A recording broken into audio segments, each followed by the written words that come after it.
पहला चरण का मतदान हो चुका है। अगर आप देखेंगे तो 64.66% इलेक्शन कमीशन ऑफ इंडिया ने कहा है कि रिकॉर्ड पोलिंग हुआ है। बिहार के इतिहास में हाल फिलहाल में इतना रिकॉर्ड वोटिंग कभी नहीं हुआ है। जो 10% के आसपास तकरीबन 9 से 10% का जो इंक्रीमेंट है वोटिंग का, ये बहुत ह्यूज है। कि जो 10% का इंक्रीमेंट है क्यों है? अगर आप बिहार का मीडियन एज देखेंगे तो बिहार का मीडियन एज 25 साल है। जो ये 25 साल का बच्चा है वो बच्चा है जिसको आप जेनजी बोलते हैं, जनरेशन जेड।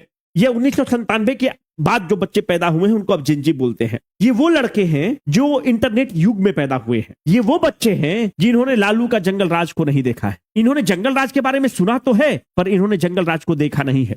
ये वो जनरेशन है जो मीडियन एज 25 साल है पर इसके पास जॉब नहीं है, क्योंकि बिहार में अनएम्प्लॉयमेंट का जो दर है 10.8% है। अगर ये 10% जो इंक्रीमेंट हुआ है तकरीबन वोटर का, ये वो जनजीब ने आकर वोट कर दिया है। तब तो इसने अपने माँ बाप से जंगल राज के बारे में सुन रखा है, और जब इसने जंगल राज के बारे में माँ और बाप से सुन रखा है तो बाय डिफॉल्ट है कि ये महागठबंधन को तो ये वोट नहीं देगा।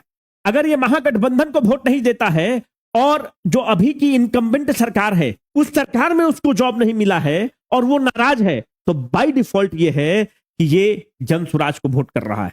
ये जेनजी जनरेशन नेपाल में तख्ता पलट कर चुका है।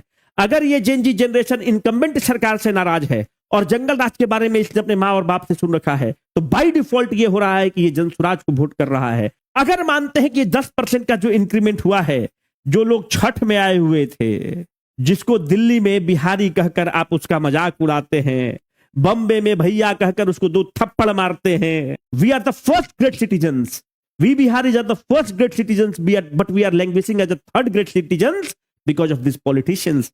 अगर जो पब्लिक छठ में आया है और जो रोज जलील हो रहा था, अगर वो अपना माइंड मेकअप करके अगर वो टिक गया है बिहार में और वोट कर दिया है, तो बाय डिफॉल्ट है कि अगर वो टिका हुआ था छठ में और वोट किया है तो इसका मतलब कि वो जन स्वराज को वोट किया होगा, क्योंकि वो जंगल राज से परेशान था, लालू का जंगल राज से परेशान था, और अभी की जो 20 साल की सरकार है उसकी नाकामियों से परेशान है और दिल्ली और बम्बे में सिक्योरिटी गार्ड का नौकरी कर रहा है बंदूक उठाकर। जो आ रहा है बिहारी कहकर उसको मजाक उड़ा रहा है।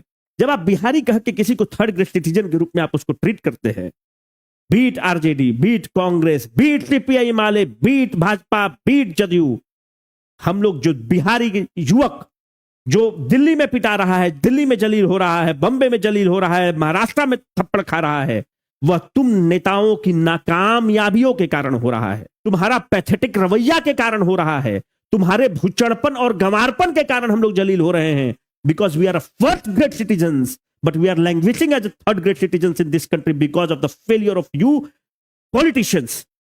तो अगर ये 10% वोट छठ वाला भीड़ है, तब तो फिर वो जन स्वराज को वोट किया। पर साथियों एक चीज तो मानना होगा, प्रशांत किशोर ने इस फाइट को बहुत दिलचस्प बना दिया है, ट्रायंगुलर फाइट बना दिया है। मैं आपको एक सीट बताता हूं शेरघाटी का, आप लिख लीजिए आज वीडियो को कि वो सीट जीत रहा है जन स्वराज। बहुत ऐसा सीट है, आरके मिश्रा दरभंगा से फाइट पे है, पीरपैती का सीट फाइट पर है, परवत्ता का सीट फाइट पर है, समस्तीपुर का सीट फाइट पर है। स्कूल का बस्ता छाप पर बटन दबाएं, जन स्वराज को विजयी बनाएं।